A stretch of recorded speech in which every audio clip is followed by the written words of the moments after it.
etnis Jaton, Jawa Tondano, keturunan pengikut Pangeran Diponegoro yang menyebarkan Islam di wilayah Sulawesi Utara.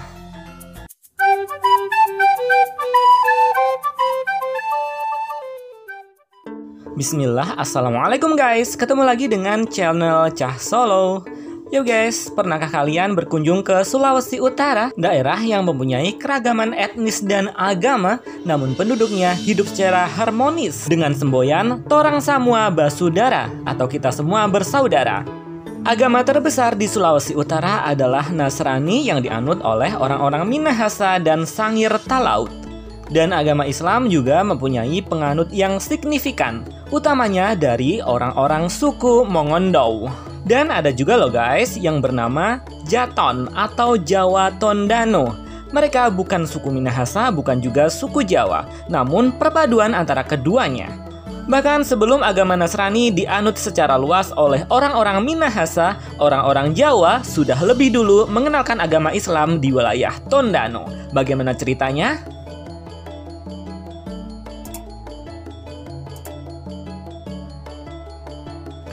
Yo guys, Jaton merupakan akronim dari Jawa Tondano, sebuah etnis percampuran antara suku Jawa pengikut Pangeran Diponegoro dengan para perempuan suku Tondano asal Kabupaten Minahasa, Sulawesi Utara.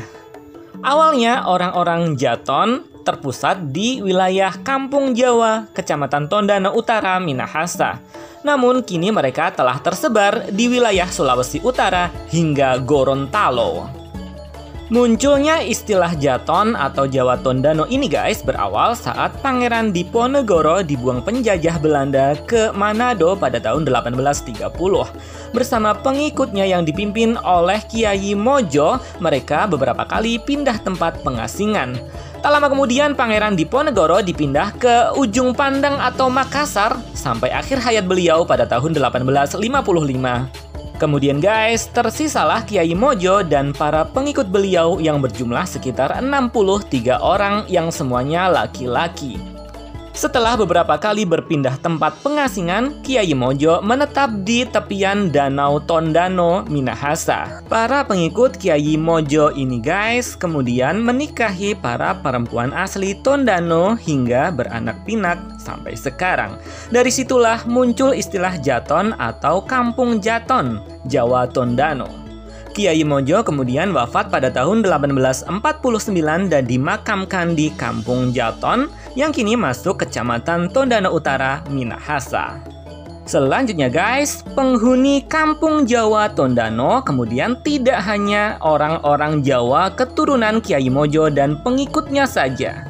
Banyak pula para pejuang kemerdekaan yang akhirnya diasingkan juga oleh penjajah Belanda ke wilayah Tondano ini. Misalnya para pejuang kemerdekaan dari Banten, Aceh, ataupun Palembang.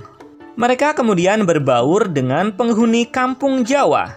Terjadi perkawinan antara keturunan mereka dengan penghuni sebelumnya.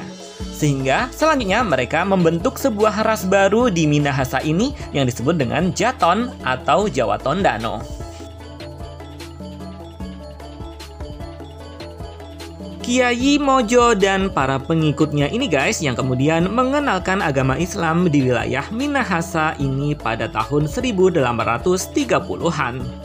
Mayoritas pengikut Kiai Mojo adalah laki-laki. Mereka tidak membawa serta istri-istri mereka dari Jawa. Mereka kemudian guys memilih untuk menikahi wanita daerah setempat dan kemudian menetap di perkampungan Jawa Tondano. Di masa itu guys, orang-orang Minahasa Tondano ini masih menganut kepercayaan lokal, yakni kepercayaan Alifuru. Mereka belum menganut agama Kristen. Tak terkecuali bagi beberapa wanita yang dinikahi oleh para pengikut Kiai Mojo. Wanita-wanita tersebut akhirnya memutuskan untuk ikut masuk ke dalam agama Islam.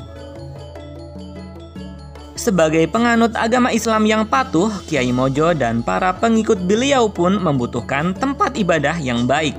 Dan kemudian guys, dibangunlah masjid yang kini sangat terkenal di wilayah Tondano, yakni Masjid Al-Falah Kiai Mojo. Dengan adanya Masjid Al-Falah, Kyai Mojo dan para pengikut beliau ini guys mampu dengan mudah melakukan berbagai kegiatan keagamaan di masjid ini. Suara azan, kentongan, dan bunyi beduk lambat laun menjadi sesuatu yang biasa di wilayah perkampungan Jawa Tondano. Demikian juga guys dengan agama Islam. Islam kemudian menjalar menjadi salah satu kepercayaan yang diyakini di wilayah ini. Bahkan Kyai Mojo juga memperkenalkan berbagai kesenian Jawa bernafaskan Islam seperti halnya sholawat Jawa, hadroh, tarian Jawa, dan juga dana-dana atau damas. Kemudian terjadilah perpaduan kultur yang semakin kompleks di Jawa Tondano setelah para penghuni kampung Jawa Tondano semakin bertambah yang tidak hanya berasal dari orang-orang Jawa keturunan Kyai Mojo saja, namun diikuti dengan para pejuang dari berbagai daerah di Nusantara yang juga diasingkan oleh penjajah Belanda di wilayah Jawa Tondano.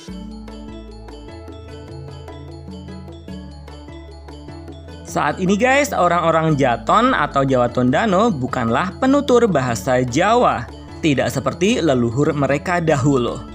Ya, setelah pernikahan antara orang-orang Jawa dengan perempuan setempat dari Tondano ini, mereka kemudian mempunyai anak-anak. Namun, tidak seperti istri-istri mereka yang merupakan perempuan asli setempat.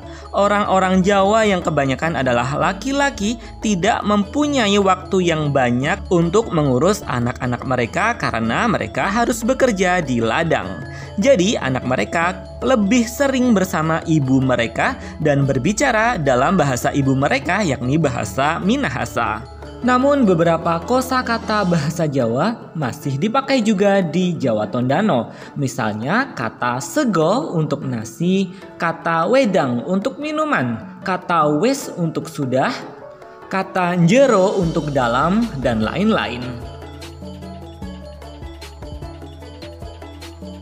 Tak hanya untuk komunitas sendiri, ternyata guys, Kyai Mojo dan para pengikut beliau ternyata mempunyai jasa besar untuk orang-orang Minahasa di wilayah Tondano ini. Kyai Mojo dan para pengikut beliau berjasa memperkenalkan teknik bercocok tanam bagi masyarakat setempat sejak berabad lalu. Salah satunya adalah yang berkaitan dengan pengolahan tanah, yakni dengan membajak. Hal ini disebabkan para pengikut Kyai Mojo merupakan orang-orang yang sudah berpengalaman dalam menggarap sawah di daerahnya seperti wilayah Yogyakarta, Klaten, dan Boyolali. Teknik ini diterapkan oleh warga lokal setempat dari Minahasa dan mereka bersyukur karena teknik ini berhasil meningkatkan hasil pertanian mereka. Sebaliknya, orang-orang Jaton atau Jawa Tondano juga terpengaruh oleh budaya Minahasa. Salah satunya adalah menyertakan nama marga atau family name di dalam nama setiap orang Jawa Tondano. Nama marga ini diambil dari nama leluhur mereka dahulu yang awal-awal datang ke Tondano ini. Misalnya nama marga Joyo Suroto, Jahuno, Pulukadang, Kiai Demak, Ki Marjo, Mertosono, dan lain-lain.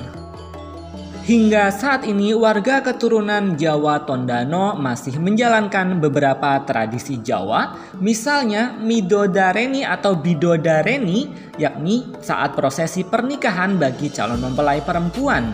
Kemudian tradisi Mauludan, memperingati Maulid Nabi Muhammad, tradisi Maleman di bulan Ramadan, tradisi Lebaran Ketupat, dan juga tradisi ziarah kubur menjelang bulan puasa, yakni acara bersih-bersih makam dan mendoakan leluhur yang sudah wafat. Sebab itu, setiap menjelang Ramadan dan juga di hari Lebaran, komunitas Jawa Tondano di berbagai tempat akan pulang kampung meski hanya untuk berziarah kubur leluhur mereka saja. Selanjutnya guys, ada berapakah jumlah orang Jawa Tondano untuk saat ini?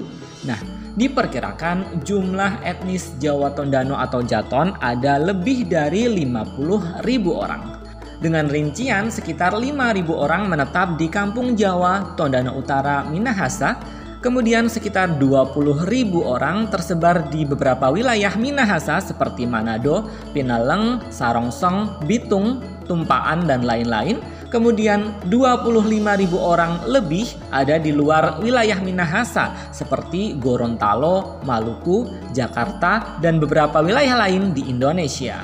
Mengapa demikian? Karena sejak tahun 1915, etnis Jaton atau Jawa Tondano banyak yang bermigrasi ke wilayah Gorontalo dan membentuk desa-desa baru di Gorontalo. Misalnya 3 desa di Kabupaten Gorontalo, yakni Desa Yosonegoro, Desa Kaliyoso, dan Desa Mulyonegoro, dan 3 desa di Kabupaten Boalemo, yakni Desa Rejonegoro, Desa Salilama, dan Desa Bandung Rejo. Maka untuk menyatukan kembali etnis Jaton atau Jawa Tondano yang bertebaran itu, maka diselenggarakanlah Festival Budaya Jawa Tondano yang dilakukan setiap tahun. Festival seperti ini diikuti oleh semua warga etnis Jaton yang ada di Sulawesi Utara dan Provinsi Gorontalo. Wallahu a'lam bishawab. Thanks for watching ya guys. Alhamdulillah, terima kasih. Wassalamualaikum warahmatullahi wabarakatuh.